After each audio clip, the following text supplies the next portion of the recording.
After I finish my homework. Are there any questions? Yes. It's number 3 and 5, I think, on homework. Number 3 is Is it on the textbook? yeah, the homework. Almost there. Too far. Number 3, okay. Direction of induced current 1.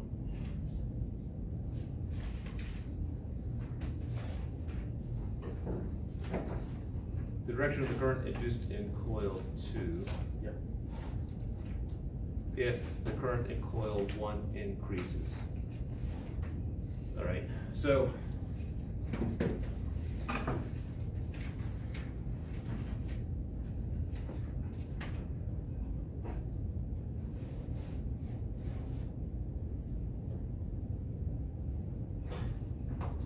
all right, so they have the current going through coil 1 in the clockwise direction.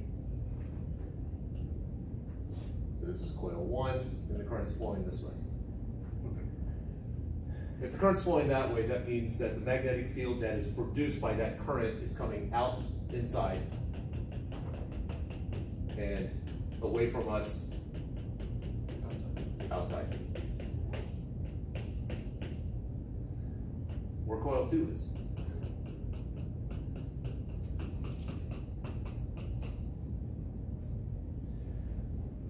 And so for part A, if it increases, if the current in 1 is increasing, that means my magnetic field is increasing.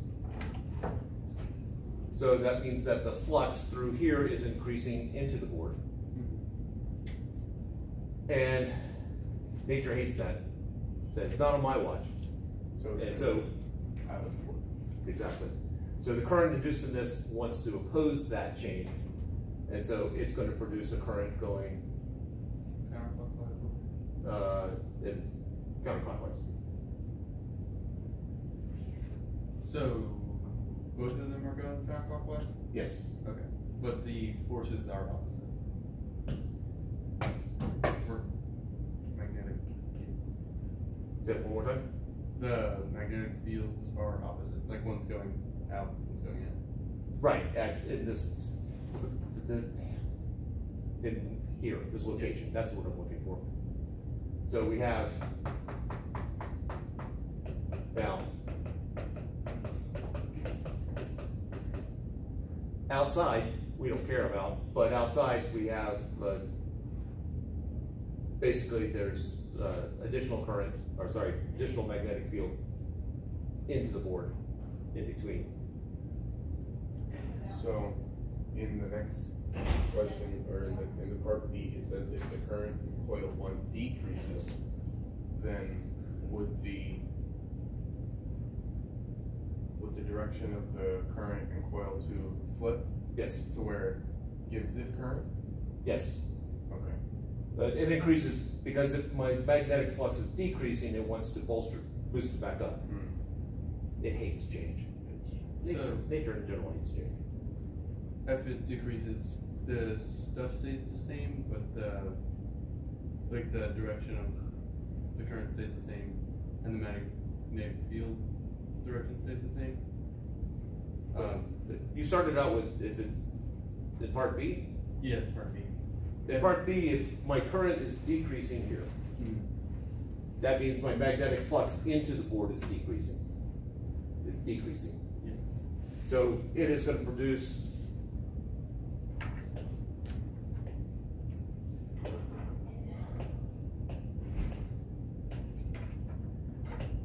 so if that's decreasing, the magnetic flux is decreasing, and so it wants to increase the magnetic flux. So it's going to produce a current that will have a magnetic field going into the board here.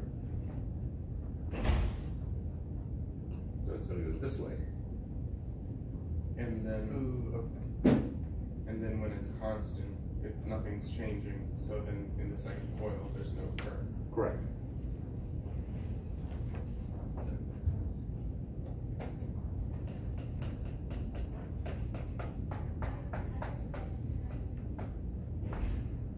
And as a side note, when this is increasing and we have a current going counterclockwise, when this is increasing, the current here is going to go counterclockwise, and the two coils will actually repel each other.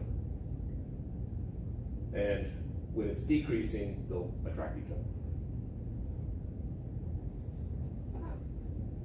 The next question I had was number 5. What are the directions? 58, okay. What are the directions of the currents in coils 1, 2, and 3, assuming the coils are aligned in the plane of the circuit,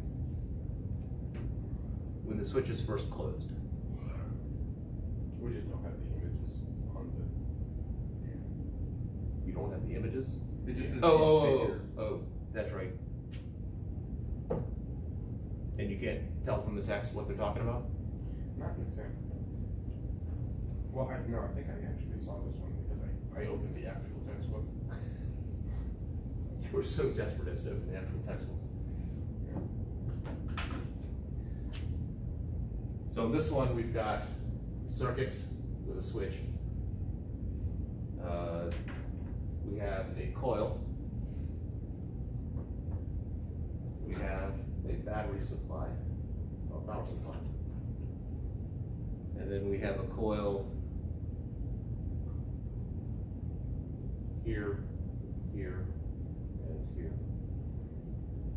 Is that the symbol for a coil? That's the picture that they have. And so what direction is assuming the coils are lying in the plane of the circuit, which I interpret. Perpendicular and parallel.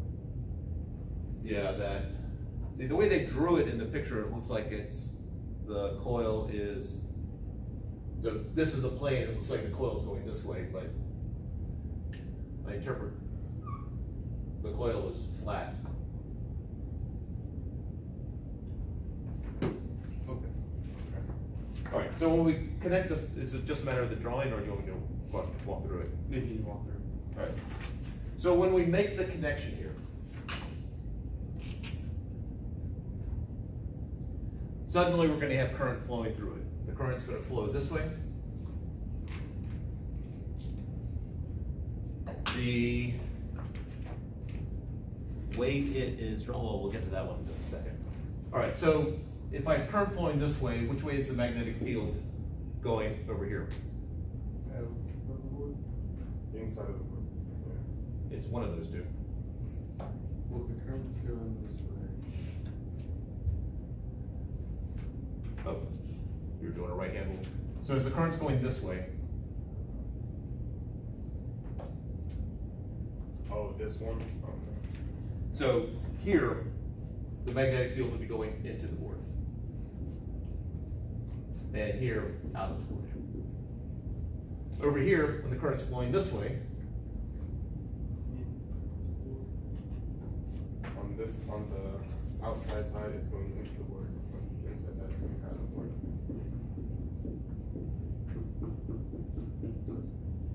okay. And on the top, are we going to do the top? Well, let's get to the top in a moment. Okay.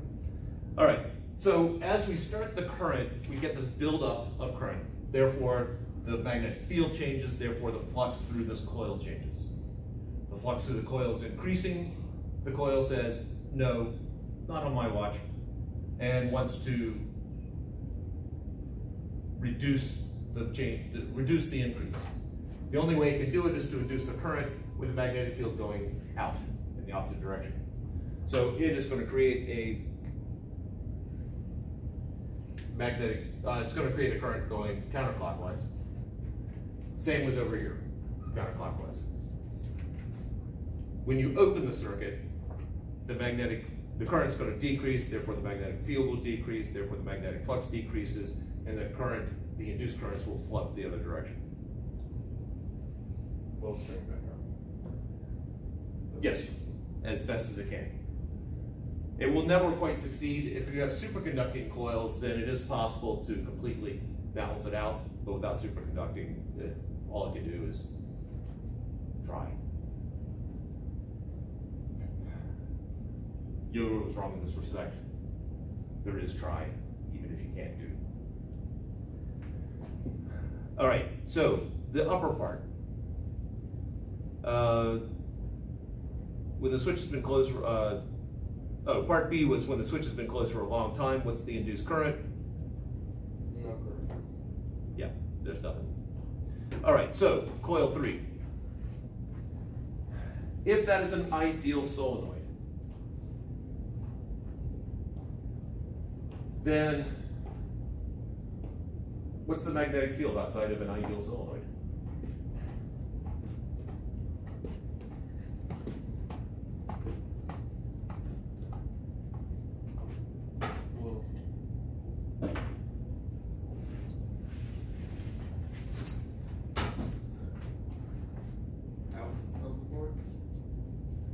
I say that because the current's going right to left. Yeah, but the way I've drawn it, I mean, it can go right to left going that way or going that. Curving around like that or like that. It's hard to tell. And their drawing is even worse than mine. Well, artistically it's better. In terms of determining the direction of it, no, it's not. So if I have a solenoid here, so I've got a bunch of loops. An ideal, the length of it is significantly larger than the diameter. If I'm looking at, let's just say the current is coming out on top and in on the bottom. So I got a bunch of currents flowing this way, a bunch of currents flowing this way. Each of those currents is producing its magnetic field. The ones up top are creating a magnetic field going counterclockwise. So I have a magnetic field going like this.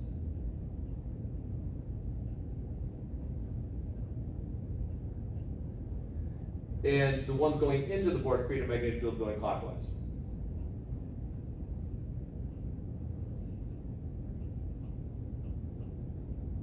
So in the middle,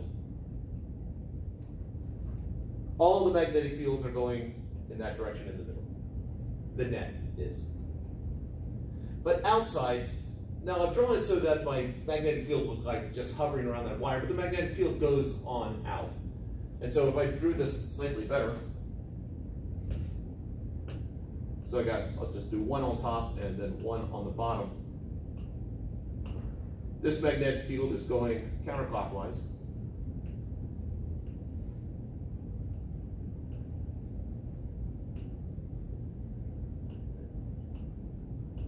And the magnetic field from the other one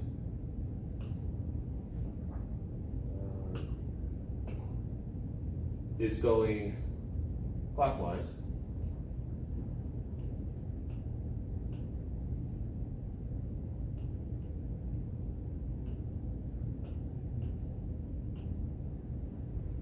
Outside, I have magnetic field lines going in opposite directions. Same down here.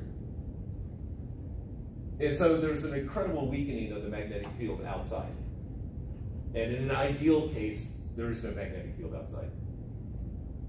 So the answer for the magnetic field around outside of solenoid should be 0? Should be. And therefore, the change in the current is not going to change that. And so the magnetic flux doesn't change, therefore, the current through that coil. And then inside the coil, that is determined by which way the current is going. Whether it's wrapping around like this or wrapping around like that. And if we had a problem, it would tell us that? Yes. Or if I didn't tell you, either I made a mistake or it did not matter. Flip a coin before that wants to do. So the top solenoid is ideal in this case.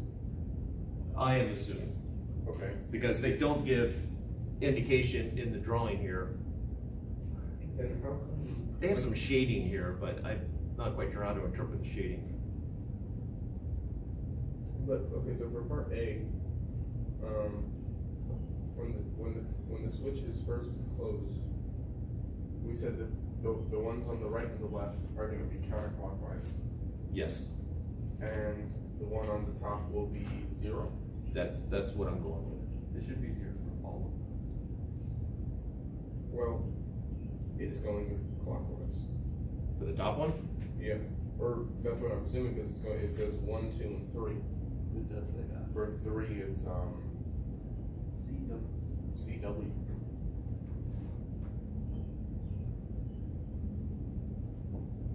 The textbook's wrong. So they're not assuming ideal. All right, so if I use the shading here to mean farther away, that means the current coming through here is going this way. Well, in this case, it gives you A and C. So in part A it's clockwise and part C it's counterclockwise. So if you knew the answers, you could infer what direction it's going, like the current's going.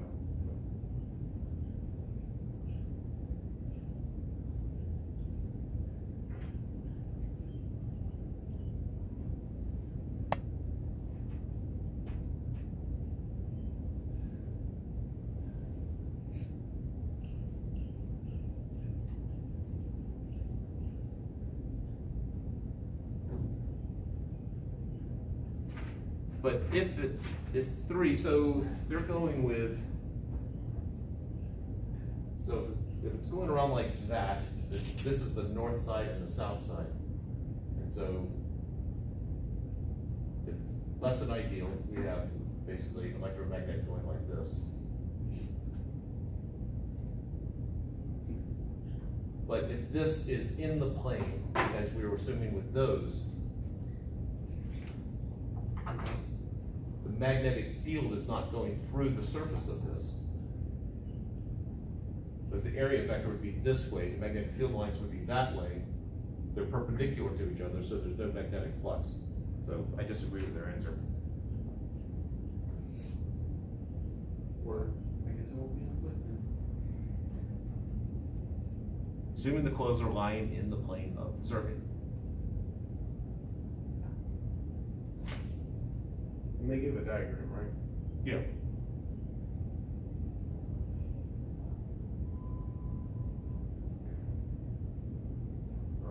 Yeah, I disagree with them. I need to update that. All right. Oh, one question. Are we gonna have any problems that was, I think it was like percent of final current? I just didn't think we had talked about it in class.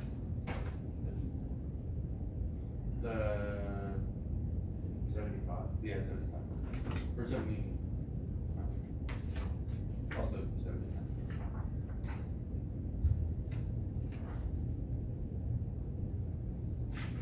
Well, 79 is frequency, Yeah, that's different. and 75, what percentage of the final current flows through an inductor in series?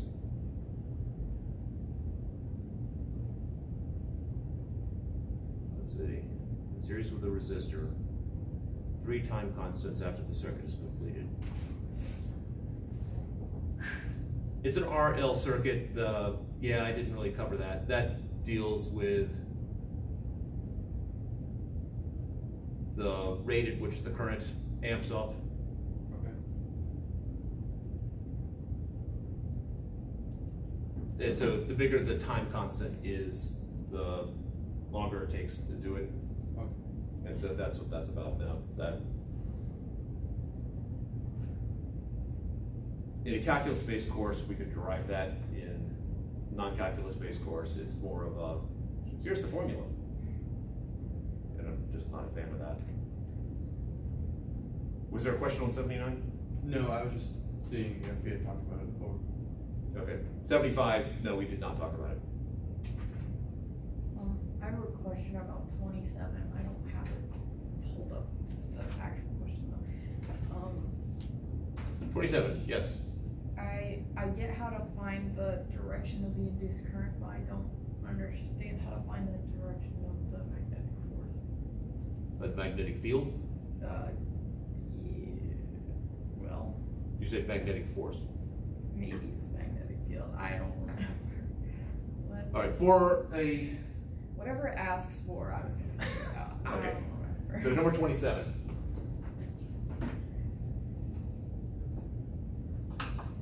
So this is a coil going through a uniform magnetic field coming out of the page. Field is uniform inside the rectangle and zero outside, which can be done actually at this point in time. That can be done in a lab rather nicely, where you've got a boundary. Not perfect, but pretty darn close. Potentially, the next 152 slot. Create that? Yeah. No. Not unless we get, you know, that multi-million-dollar Oh, I see. contract to This is build the what it lab. looks like. What's the direction of the induced current and the direction of the magnetic force? Oh, they do ask for force. On the coil at each position shown. Okay. Well, if in doubt, nature hates things. Nature is going to try to slow things down. So if I've got